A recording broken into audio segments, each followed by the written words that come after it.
கதிரவன் நேர்களுக்கு வணக்கம். யோகா இயற்கை மருத்துவத்தில் யோகா பயிற்சிகள் தொடர்ந்து பார்த்துட்டு வரோம். இன்னைக்கு குரல் வளத்தை மேம்படுத்துறதுக்கான பயிற்சியில விபரீத கரணி முத்ரா எப்படி பண்றதுன்னு பார்த்துடலாம். ஹார்ஸ்னஸ் ஆஃப் வாய்ஸ், நம்மளுடைய குரல் வளம், குரல் வளைய மேம்படுத்துறதுக்கான பயிற்சியில இன்னைக்கு விபரீத கரணி பார்க்க போறோம். நம்ம முன்னையே பார்த்த மாதிரி இந்த ஹார்ஸ்னஸ்க்கு ரொம்ப முக்கிய காரணம் நம்மளுடைய ஹார்மோனல் இம்பேலன்ஸ். இளம் பருவத்தில் இருக்கக்கூடிய அனைவருக்குமே இந்த சேஞ்ச் ஆஃப் வாய்ஸ் அப்படிங்கிறது ரொம்ப இயல்பாக இருக்கும். அதை சப்போர்ட் பண்ணுற விதத்தில் இன்னைக்கு விபரீத கரணி எப்படி பண்ணுறதுங்கிறத தான் பார்க்க போகிறோம். ஒரு நிலைப்பாடு ரொம்பவே முக்கியம். இந்த இளம் வயதில் இருக்கிறவங்களுக்கு இந்த ஒருநிலைப்பாட்டை கொண்டு வர்றதுக்கு இந்த பயிற்சி ரொம்பவே ஏதுவாக இருக்கும். இயல்பான சுவாசத்தில் முழு உடலையும் தளர்வான நிலையில் வச்சிருக்கலாம். நிதானமாக கால்கள் ரெண்டும் சேர்த்து வச்சு கைகள் ரெண்டும் உடம்போடு சேர்த்து வச்சுக்குங்க. உங்களுடைய கவனத்தை உங்களுடைய வயிற்று பகுதி மேலே வச்சுக்கணும். நம்மளுடைய வயிற்று பகுதியில் ரொம்ப முக்கியமான ஒரு சக்ரா, மூலாதாரம், சுவாதிஸ்தானம், மணிப்பூரகம்னு 3 சக்கரம் இருக்கு. இதில் மணிப்பூர சக்கரம் நம்மளுடைய வயிற்று பகுதியில் மத்திய புள்ளியாக இருக்கு. நம்மளுடைய கவனத்தை இந்த சக்கரால வச்சுட்டு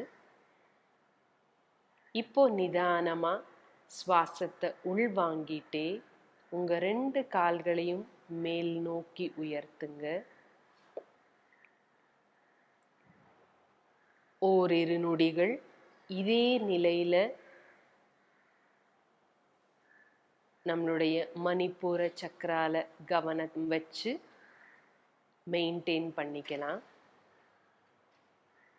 இப்போ நிதானமாக உங்கள் 2 உள்ளங்கையில் சப்போர்ட் எடுத்து கால்களை மேல் உயர்த்திக்கலாம்.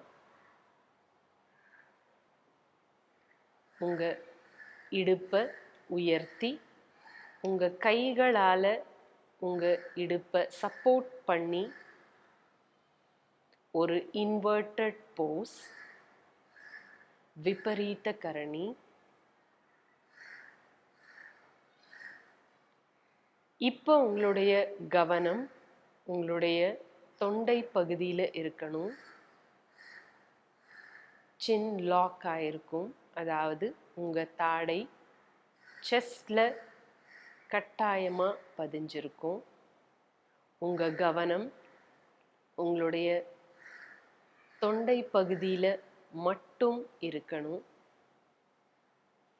நிதானமாக சுவாசத்தை வெளிவிட்டுட்டே கால்களை கீழே கொண்டு வந்துடலாம்.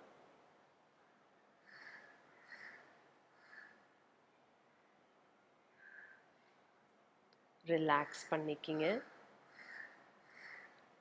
விபரீத கரணி முத்ரா. இந்த பயிற்சி நம்மளுடைய தொண்டையில், அதாவது நம்ம சின் லாக் பண்ணக்கூடிய அந்த பகுதியில் ஒரு நல்ல அழுத்தத்தை ஏற்படுத்தும். அது மூலமாக இரத்த ஓட்டம் நம்மளுடைய தொண்டை பகுதிக்கு அதிகப்படியாக செல்லக்கூடிய வாய்ப்பு இருக்குது. இப்போ அதே பயிற்சியை மீண்டும் செய்ய போகிறோம். கால்கள் ரெண்டும் சேர்த்து வச்சு கைகள் ரெண்டும் உடம்போடு சேர்த்து வச்சுக்குங்க. சுவாசத்தை உள்வாங்கிட்டே கால்களை மடக்குங்க. இப்போ சுவாசத்தை மறுபடியும் வெளியில விடலாம் நிதானமா. மறுபடியும் சுவாசத்தை உள்வாங்கும் போது கால்களை மேல் உயர்த்தலாம்.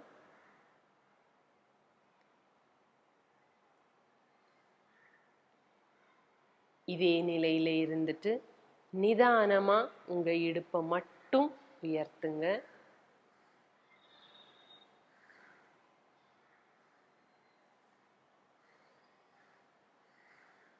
சுவாசத்தை வெளிவிட்டுட்டே ஆரம்ப நிலைக்கு வந்துடலாம்.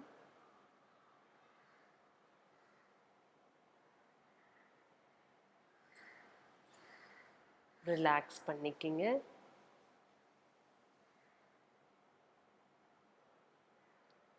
ஐந்து சுவாசம் வரை இதே நிலையில இருந்து ஆரம்ப நிலைக்கு வந்துடலாம். பிகினர்ஸ் இந்த மாதிரி 5 சுவாசங்கள் வரை இருக்கிறது நல்லது.